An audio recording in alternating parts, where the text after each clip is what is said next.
Aloha. This is Rollin Frost, living in the Kona coast of the Big Island of Hawaii. This is program 962. We're going to talk about some birds, okay? And first of all, the nene. I'm going to try to speak plainly here. I've touched on this a lot, but the plain truth is we have two of the most wonderful birds in the world.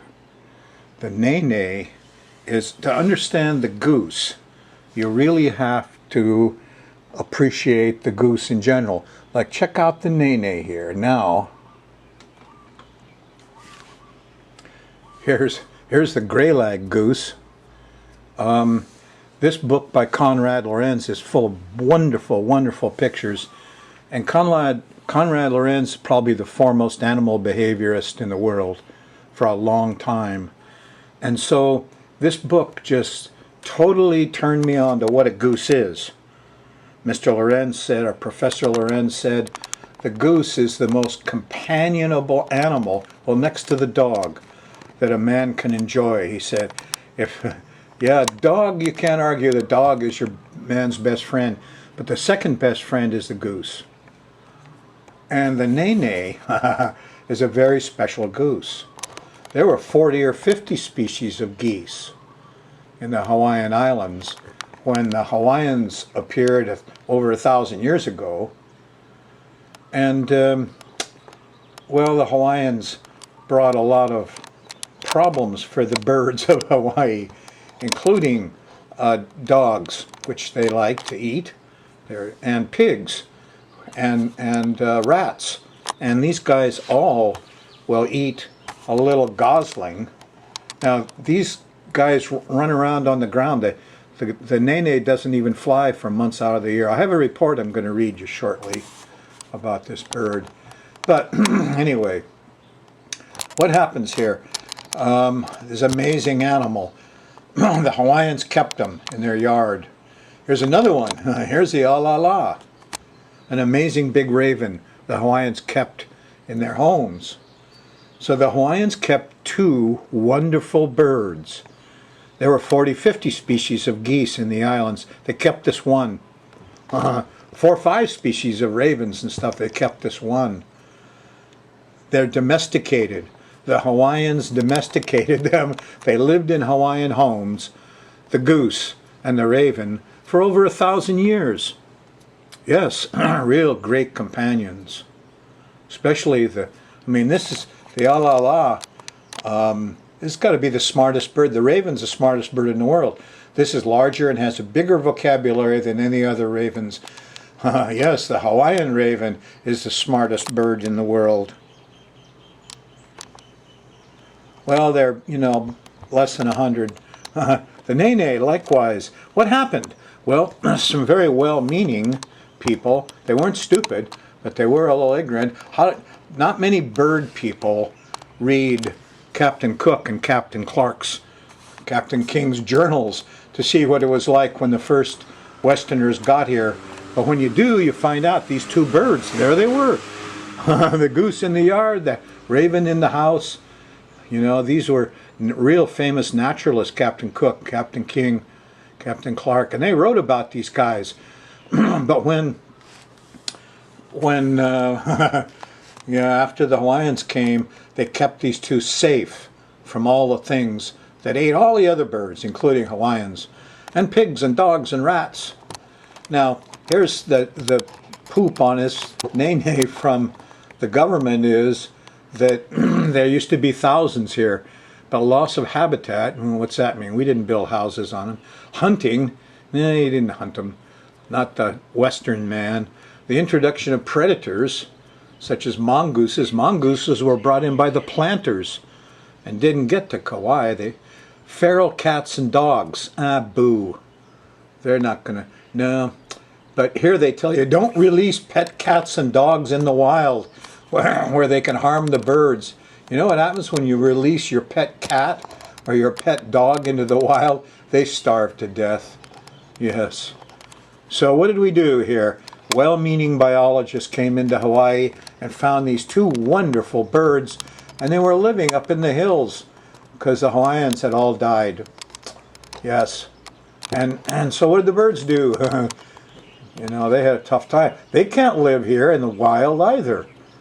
This bird, you know, and this bird walk around on the ground. Even without mongoose, I've watched, you know, chickens, wild chickens on Kauai, march around with 10 little chicks, and next day 9, next day 8, next day 7. You know, no mongoose there. Never saw a feral cat. It's rats. Anyway, these guys, you wouldn't release your Cocker Spaniel in the wild. What are we doing? We're doing this because the biologists and the federal agencies thought these are wild. And so they spent a lot of money to get the last few birds and release them into the wild. It's a big thing. And, you know, it's a well-meaning plan. A lot of wild species, that's what it's all about. There are lots of little birds that in the wild, and their habitat has been gone, and the mosquitoes came in, and they're having a tough time. They're going to go extinct too. But these two are not wild birds. No, this is not a wild bird. This is your house pet. This is a canary. This is a parrot. You know, this is... So, we have a case of mistaken identity. And now these two birds are in the hands of federal employees who are holding them in captive, as it were, to breed them and evidently still release them in the wild. Which brings me to what I just saw in the newspaper a couple days ago. Let me show it to you. Okay, middle of April. This was in our local newspaper. One of Kauai's oldest nenes has died after being struck by a vehicle. The nene named Black XL was brought to the island in 2000 as part of a repopulation effort for the endangered Hawaiian geese. They grabbed them from one place and took them to another. I tell you, where they're living on Kauai is by the golf course in the airport where people poison their predators. Anyway, she was one of 12 nene killed or injured by motorists since January on Kauai. They try to repopulate Kauai because there's no mongoose there. She was an older bird and a successful breeder for many years, said Kim Uehara, biologist for the Kauai National Wildlife Complex through the U.S. Fish and Wildlife Service. Has a rice bowl there to study this stuff, these wild birds. The death is prompting officials to remind motorists to be careful. Okay, so, you know, the cars are killing the nene. Yeah, from January through May, they stay on the ground. It's breeding season. And the goslings aren't yet able to fly. So they dwindled to 30 birds in Hawaii because of repopulation. There are now 2,500. Half of them on Kauai.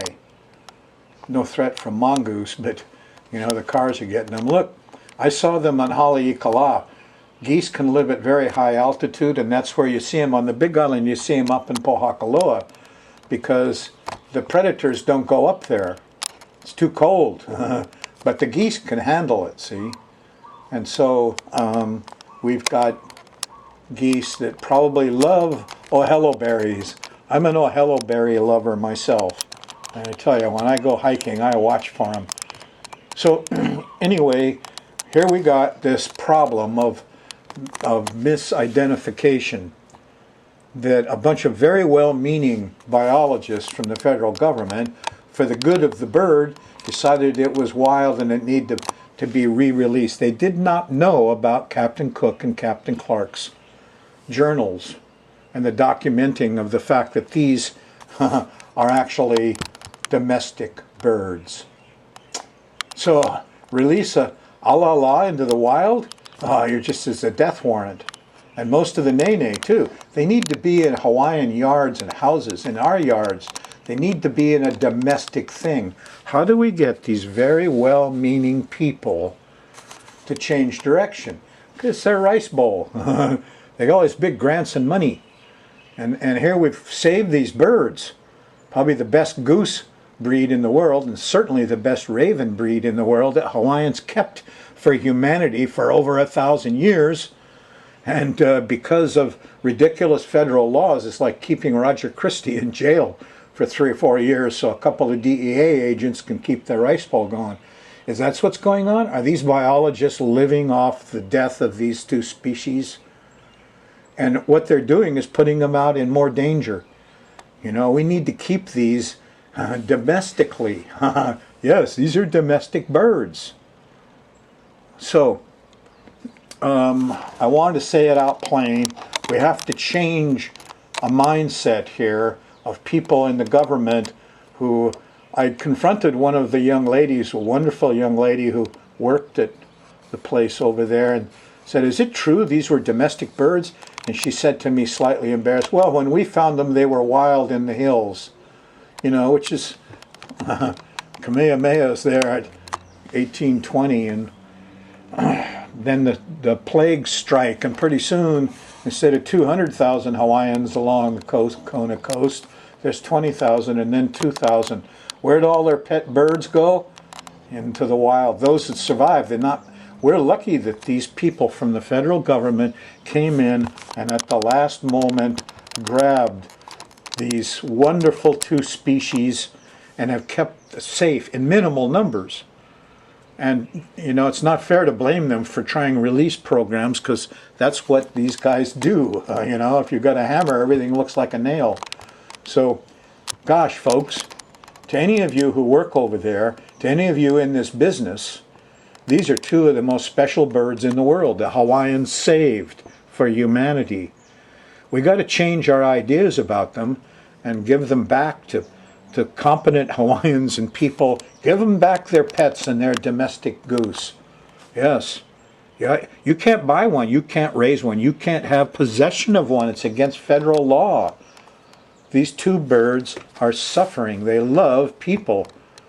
I remember meeting the goose up in Haleakala. They ran over to us like we're their best friends. So, no, it isn't the dogs and cats. It's people. And we need to get our heads straight about these two birds. So talk to your friends. Call these folks up. They're available.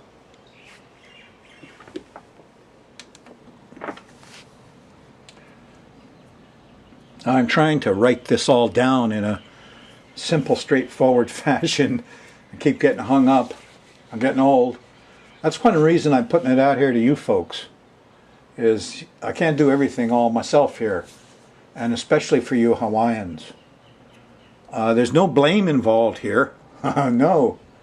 But you deserve to have the two birds you saved given back to you, and not put in the hands of biologists who are mistakenly, but with goodwill, trying to release them back into the wild.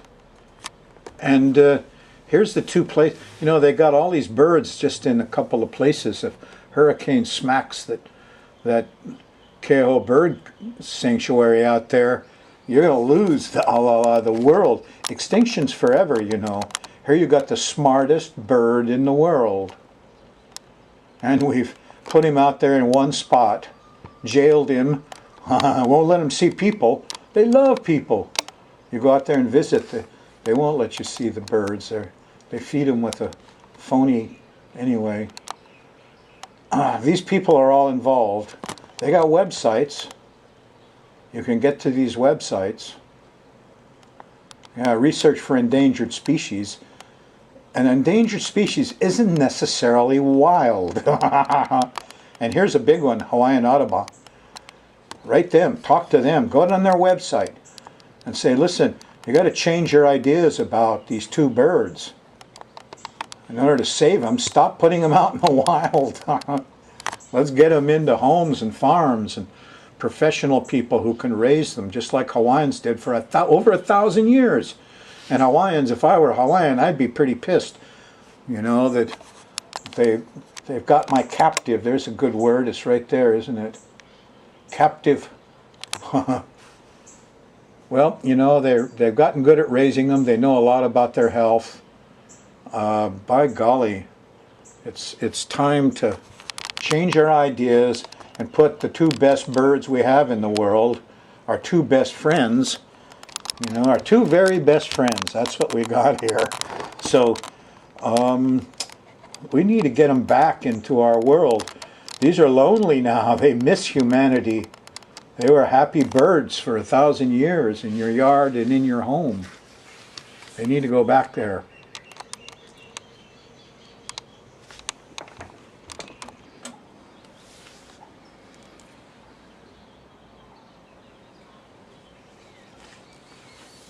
All right, show 962 coming at you.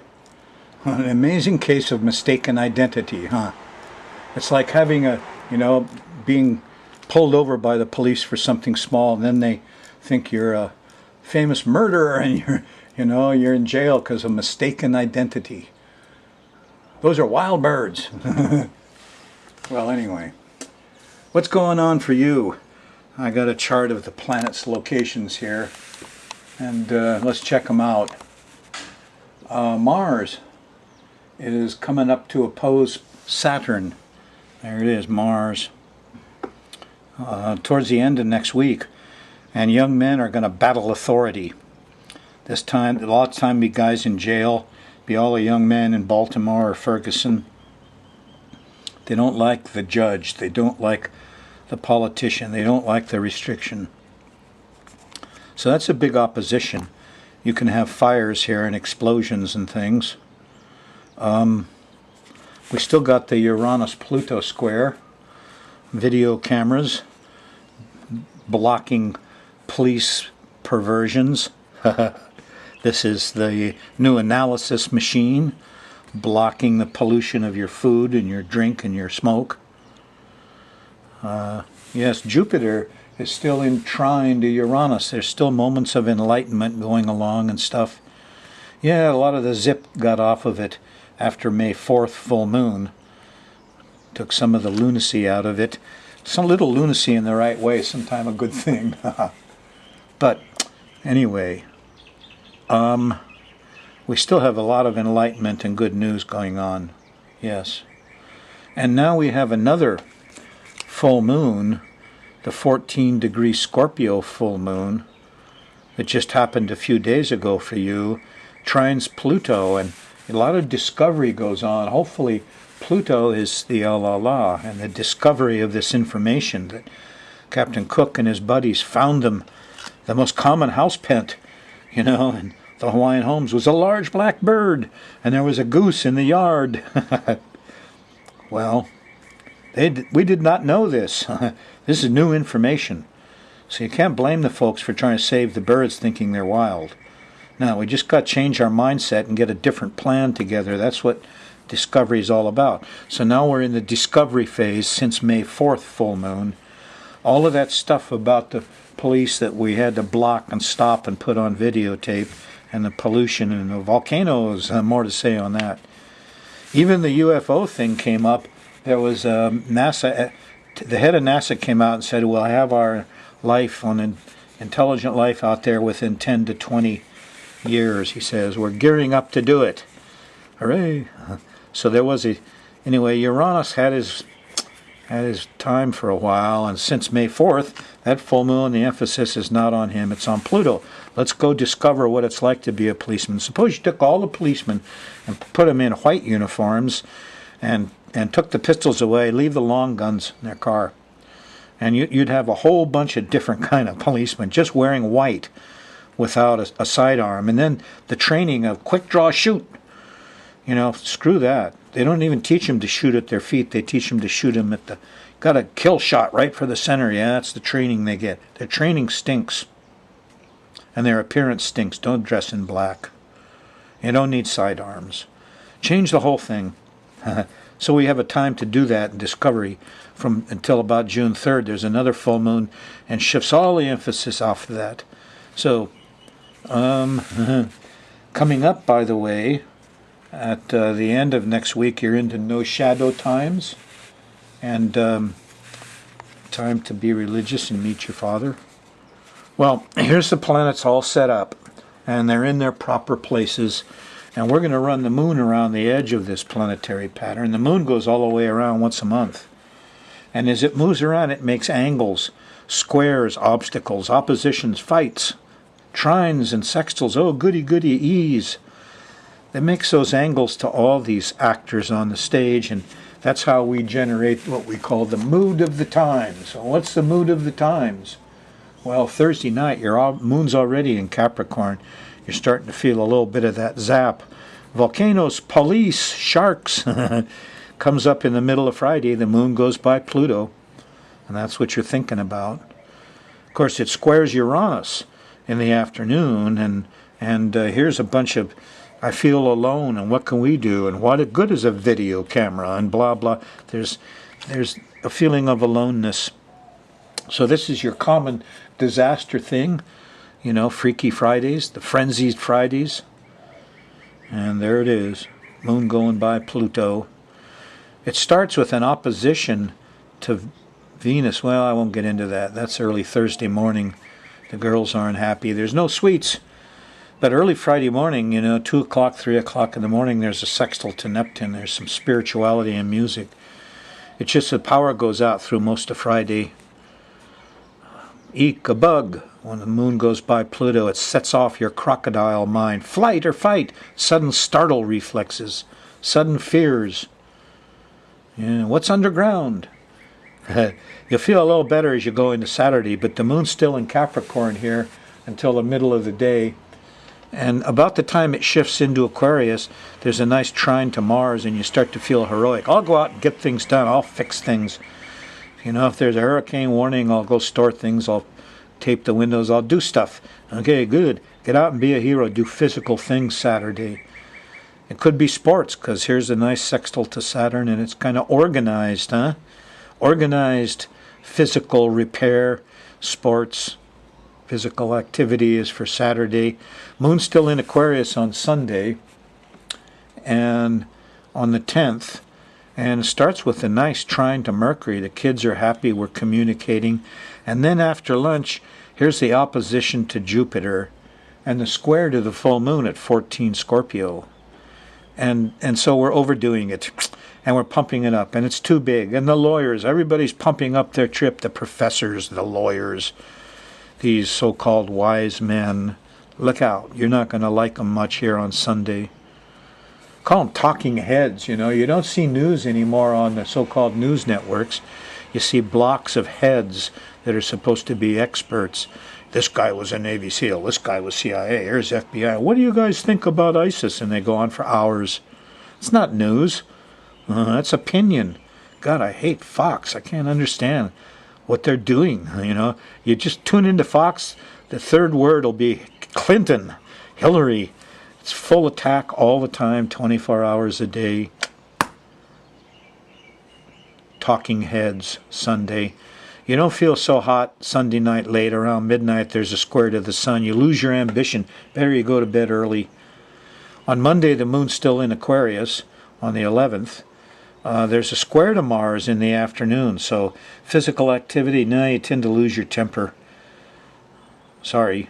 There's a square to Saturn, too, and so this is when the young men and the jails are rousing up, and the young men are breaking things, and there's civil disobedience, and they don't like signs and lines and restrictions, and you're going to feel that real strong Monday. You may run a stop sign yourself here Monday afternoon or evening. Do you ever just go and run nobody's around, there's a stop signal, and just run it? What a feeling, oh boy. Well, there is a nice a trine to Venus Monday night, so there's some sweets, some sex, some love. Stay up late, it's about 9, 10 o'clock. Not bad. But the day was kind of lousy with Mars and Saturn, frustrated action and organization. On Tuesday, the moon's in Pisces still, and it goes by Neptune here around breakfast time. And there's sensitivity, and you see colors better and smell better. And, this is a time of sensitivity and artistic and religious awareness. A lot of compassion, the Dalai Lama would call it, occurs here Tuesday morning. The priest, artists, doctors are all standing up and having their say. Okay, well, I'd argue with some of them here Tuesday afternoon. There's a square to Mercury, and I probably didn't like what a lot of them said. Me. But there's a sextile to Pluto. This is before dinner in the afternoon here. there's more discovery happening Tuesday with the moon in Pisces. And on Wednesday morning, there's a sextile to the sun. The moon's still in Pisces, and you can take some of that discovery you got Tuesday night and apply it and make a plan Wednesday morning, and it should work. Wednesday night, after dinner, the moon shifts into Aries, and the ball game changes again. Constructive physical activity Wednesday night. The Thursday morning, around breakfast time, here's a square to Venus. I'm tired. Too much sugar. I didn't get no rest. The sweets taste terrible. I'm lazy. Everybody's late Thursday. The moon goes by the south node here in the middle of the day, and everybody feels like they need help. That's because you pigged out on sugar, and sugar takes the B vitamins out of your body. You can't use sugar unless you've got B vitamins. Shift to molasses and honey. Sugar makes you tired and sucks up the B vitamins, make you paranoid. Anyway, you'll see some of that probably Thursday morning, no matter how hard you try not to. There's a trine to Jupiter Thursday night after dinner, and wisdom starts going. The lawyers, professors are saying, yeah, lightning bolts of truth. It gets more zappy as you go into the evening. But there is a square to Pluto. This is after dinner, around 7, 8 o'clock or something. Sirens, obstacles, emergencies, a little panicky feeling in the middle of all this enlightenment. Strange. Thursday night. Friday, you'll still be recovering on the 15th. There's no major aspects. Saturday the 16th, the moon's in Taurus, and there's a nice sextile to Venus and Neptune, and there's love, and there's music, and there's party on Saturday afternoon. Trine to Pluto, discovery, Saturday night. Very nice day Saturday with the moon in Taurus. On Sunday, the moon's still in Taurus. You're going towards a new moon, and overdoing it a little bit. Early in the morning, there's a square to Jupiter. And on Monday, you're going in the Mars zone here, so you're going to be a little impatient and angry. That's the way it is here. On this second week of May, 2015. I haven't called down any of my predictions, but this one I want to, because remember this? I said it's supposed to be lava from a volcano on show 959. And here on the 23rd of Thursday is when the moon hits it, and the fireworks should show up. And boy, did we get them. And it turned out to be the most beautiful volcano I've ever seen. Here's some of the pictures. Oftentimes covered in lightning bolts. Catch them on the internet. Beautiful volcano.